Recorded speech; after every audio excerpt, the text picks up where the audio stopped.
Jujur, rumah yang seharusnya jadi tempat ternyaman, alih-alih setiap pulang malah bikin stres dan pengap. Ternyata terlalu banyak barang itu yang bikin kita stres. Lemari penuh, tapi tiap mau keluar tetap bilang gak punya baju. Makan enak tiap hari, tapi badan malah sering capek, males, pengennya tuh rebahan. HP, laptop, barang-barang udah lengkap, tapi kok hati kayak agak stres. Kadang tuh kita pikir makin banyak yang kita punya, makin bahagia. Padahal kenyataannya nggak gitu teman-teman. By the way, Assalamualaikum. Halo, aku Nafisa. Selamat datang di ceritaku. Kalau cerita ini kamu dengar, yakinlah bahwa itu bagian dari proses. Makin banyak barang, justru banyak beban. Makin kenyang, makin males.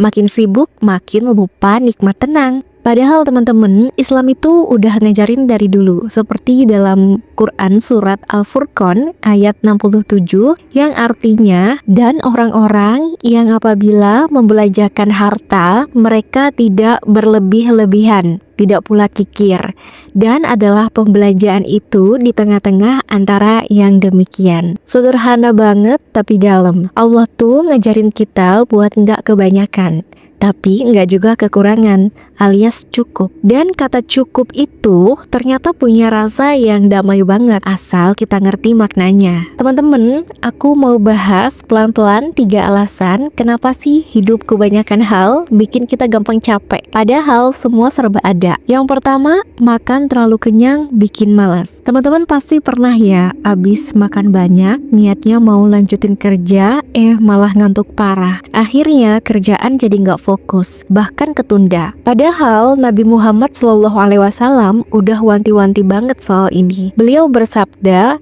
tidak ada wadah yang diisi manusia lebih buruk daripada perutnya.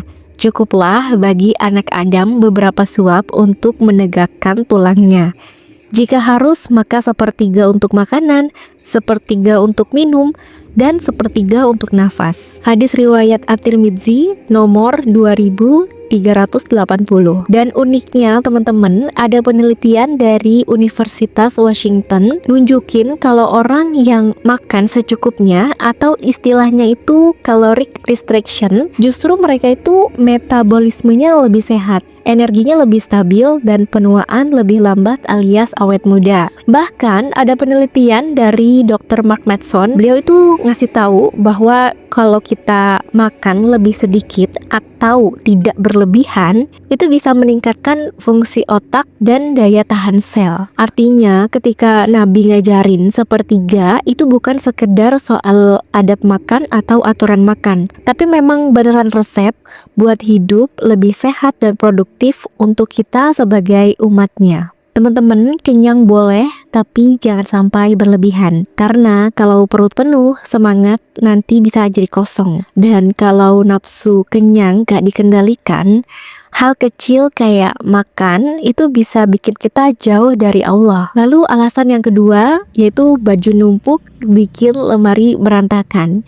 Jujur, teman-teman pasti pernah ada di fase buka lemari, lihat baju segunung, tapi tetap bilang, aduh, gak ada yang cocok dipakai. Bisa jadi teman-teman, yang kita kejar itu bukan kebutuhan, tapi validasi. Kita pengen dilihat keren, biar dinotai sama orang lain. Tapi lama-lama isi lemari yang makin banyak setiap habis mandi pagi itu malah bikin stres sendiri. Penelitian dari Universitas DePaul itu bilang kalau clutter atau istilahnya tumpukan barang berlebih bisa menimbulkan stres dan kehilangan kontrol. Teman-teman, bahkan orang yang rumahnya penuh barang ternyata lebih gampang cemas dan sulit fokus. Dan ini juga ada studi dari Center of Everyday Lives of Families, itu menyatakan wanita yang tinggal di rumah berantakan punya kadar hormon stres lebih tinggi dibanding yang rumahnya rapi dan minimalis. Jadi kalau kamu ngerasa pusing tiap lihat lemari berantakan, itu bukan lebay, tapi karena otak kita yang gak nyaman hidup di tengah tumpukan. Dan faktanya makin banyak barang, makin kecil kemungkinan buat tenang. Dan alasan yang ketiga adalah terlalu banyak barang bikin pusing. Coba inget deh, Teman-teman, kapan terakhir kali teman-teman beli sesuatu karena butuh, bukan karena pengen? Kita tuh sering banget beli hal kecil cuma karena diskon atau karena takut ketinggalan tren. Padahal teman-teman, setelah beli ujung-ujungnya jarang dipakai atau bahkan ngerasa biasa aja. Dan ini juga ada penelitian dari Knox College, kalau orang yang terlalu fokus sama harta dan kepemilikan justru cenderung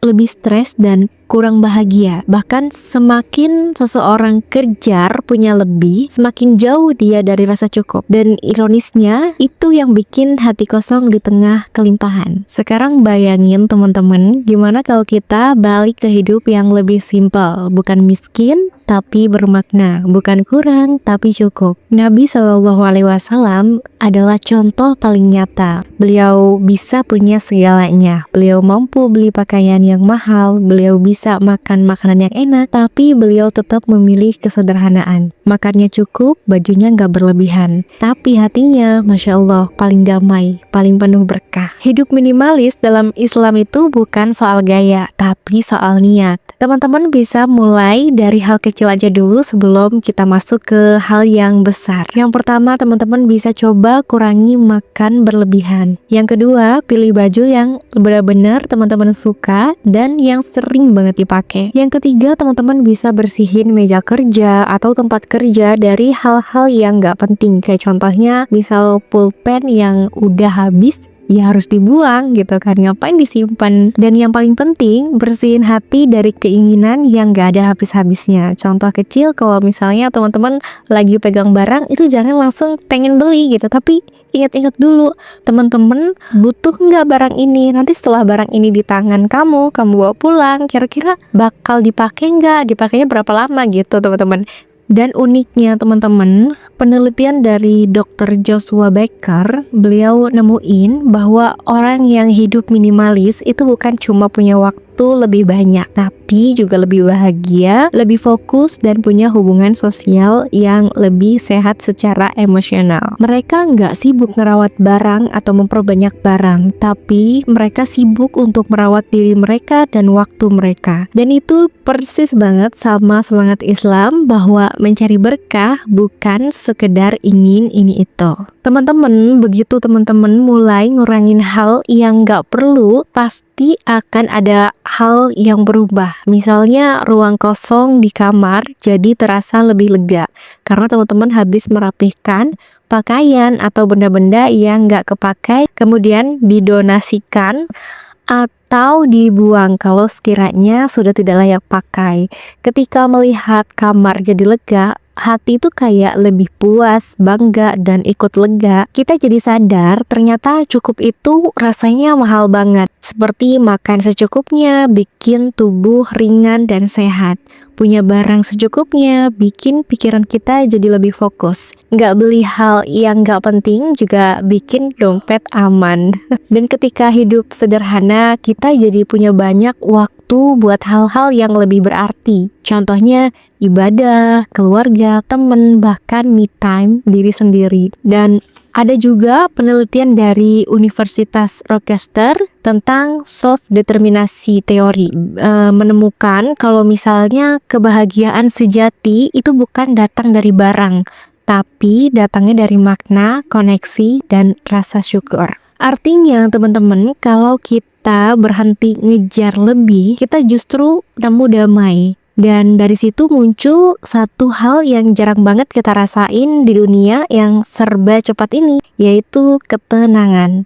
Tenang bukan karena kita punya segalanya, tapi karena kita tahu yang ada itu udah cukup. Teman-teman, hidup minimalis itu bukan berarti hidup miskin, tapi hidup dengan sadar. Karena setiap kesadaran ada keberkahan yang sering banget kita lewatin. Mulai dari hal kecil aja dulu, kurangin yang berlebihan, jaga yang penting-penting, dan isi hidup dengan syukur. Dan teman-teman, ini penting banget. Allah itu udah janji dalam surat Ibrahim ayat 7 yang pada artinya, sesungguhnya jika kamu bersyukur, niscaya akan aku tambahkan nikmat kepadamu. Nah, itu nampar banget sih. Kadang yang bikin kita capek bukan dunia yang berat, tapi isi kepala kita yang penuh. Jadi yuk mulai pelan-pelan, bersihin ruangan, bersihin pikiran, dan bersihin hati. Biar nanti ketika Allah kasih nikmat baru, kita siap nerima. Bukan dengan rakus, tapi dengan syukur. Karena yang banyak belum tentu bikin bahagia, yang cukup insya Allah bikin tenang. Aku pamit undur diri. Semoga video ini bisa memberikan manfaat kepada teman-teman yang mendengarnya. Aku akhiri. Billahi fisabilil haq, fastabiqul khairat. Assalamualaikum warahmatullahi wabarakatuh.